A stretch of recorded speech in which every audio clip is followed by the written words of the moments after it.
हर खबर पर होगी आपकी पकड़। डाउनलोड कीजिए एबीपी लाइव ऐप। देखिए, उत्तर प्रदेश में 69,000 शिक्षकों की भर्ती में घोटाले को लेकर बड़ी खबर है। पुलिस ने टॉपर और आवेदन करने वाले एक और आदमी को गिरफ्तार किया है।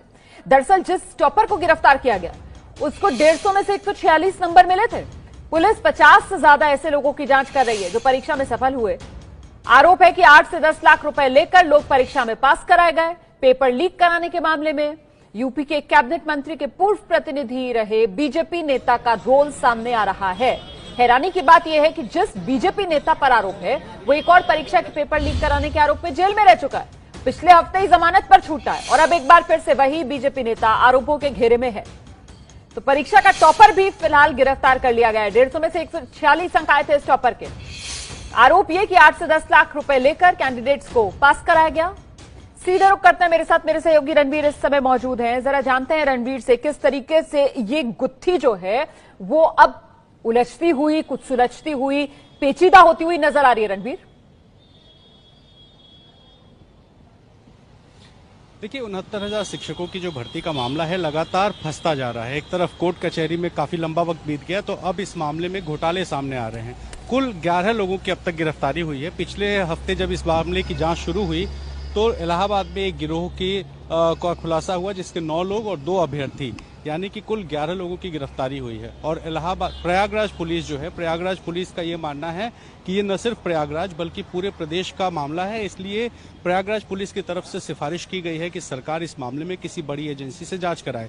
तो ऐसा संभव है कि आने वाले कुछ दिनों में कोई एसटीएफ जैसी कोई एजेंसी होगी जो इस मामले की जांच कर सकती है, सरकार उसको जांच सौंप सकती है। और इस मामले में जिस तरीके से काउंसलिंग के दिन अचानक कोर्ट ने स्टे लगाया, उसके बाद योगी सरकार चाहती है कि जल्द से जल्द इसमें रिक्रूटमेंट हो जाए, तो ये मामला पॉलिटिकल भी हो चला है क्योंकि लगातार ऑपोजिशन की तरफ से निशाना साधा जा रहा है कि आखिर क्यों इस तरह से घोटाले की बात सामने आ रही है। लेकिन प्रयागराज में जिस तरह की कार्रवाई हुई है, जो टॉपर है जिसने 150 में 146 नंबर पाए हैं, इसमें 2 अभ्यर्थी हैं, धर्मेंद्र और विनोद।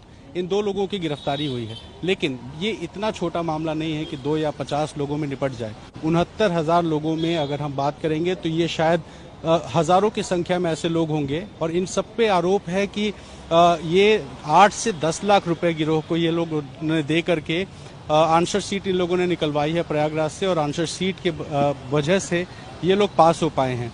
तो कई ऐसे सवाल हैं, कई ऐसे। इसीलिए रणवीर, मैंने ये सवाल पूछा था कि साहब उलझ रही है, सुलझ रही है या और पेचीदा हो रही है। आप रहिए मेरे साथ, मैं लौटूंगी आपके पास। दरअसल उत्तर प्रदेश का ये जो बड़ा शिक्षक घोटाला है, इसके तार कहां कहां जुड़े हैं, कैसे पूरा गिरोह इस भर्ती घोटाले में काम करता था, ये जानने के लिए एबीपी न्यूज संवाददाता मोहम्मद मोइन की ये रिपोर्ट देखिए आप।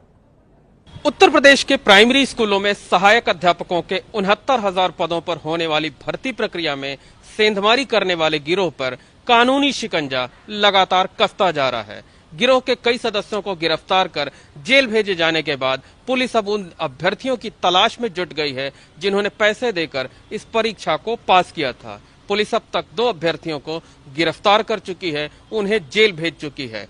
गिरफ्तार किए गए अभ्यर्थियों में धर्मेंद्र पटेल भी शामिल है। वो धर्मेंद्र पटेल जो इस परीक्षा का टॉपर था, उसे 150 में से 142 नंबर मिले थे। पुलिस ने जब उसे गिरफ्तार कर पूछताछ की तो वो सामान्य ज्ञान के 5वीं क्लास में पूछे जाने वाले सवालों के भी जवाब नहीं दे सका। पुलिस को अब तक जो जानकारी मिली है उसके मुताबिक गिरोह के लोगों ने 50 से ज्यादा लोगों को इस परीक्षा में पास कराया था। इसके लिए प्रयागराज के ही एक स्कूल से पेपर आउट कराया गया था।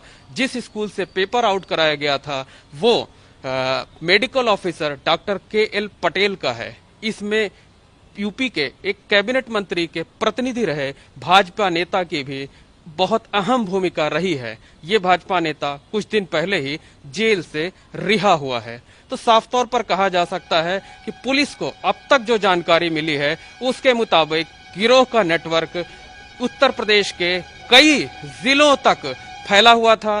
तमाम जगहों पर पेपर लीक कराए गए थे। पेपर लीक कराने के बाद प्रयागराज में पेपर लीक कराने के बाद उसे कई जिलों तक पहुंचाया गया था। और आइए एक बार फिर से रणवीर का रुख कर लेते हैं और जानते हैं रणवीर से कि इसके तार आखिरकार कहां तक पहुंचते हुए नजर आ रहे हैं। रणवीर,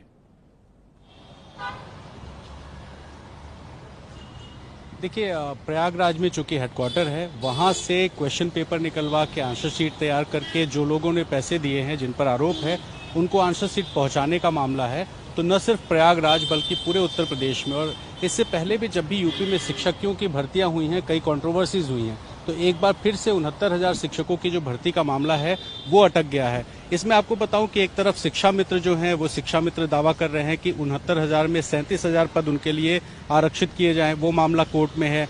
दूसरी तरफ सरकार ने जो नियुक्ति की है उसमें कुछ लोगों ने कहा कि 5 ऐसे क्वेश्चंस थे जो गलत थे, उन 5 क्वेश्चंस को लेकर के आपत्ति हुई। इसी वजह से काउंसलिंग के दिन इलाहाबाद हाईकोर्ट के लखनऊ बेंच ने इस मामले में स्टे कर दिया और काउंसलिंग की प्रक्रिया रोक दी गई। तो यूपी सरकार लखनऊ बेंच में अपील करके ये कह रही है कि प्रक्रिया चलने दी जाए, अगर अनियमितता होती है तो जो गड़बड़ियां होंगी उसको हटा करके जो बाकी प्रोसेस है वो आगे बढ़ता रहेगा। लेकिन इस मामले में अभी फिलहाल कोर्ट में फैसला रिजर्व रख रखा है, तो फैसला आएगा तो पता चलेगा काउंसलिंग होगी कि नहीं। लेकिन जिस तरह से ये विवाद अब बढ़ गया है, उम्मीद है कि आने वाले दिनों में कई बड़े खुलासे होंगे। जी फिलहाल बहुत बहुत धन्यवाद आपका इस तमाम जानकारी के लिए रणवीर। तो मामला बढ़ चुका है।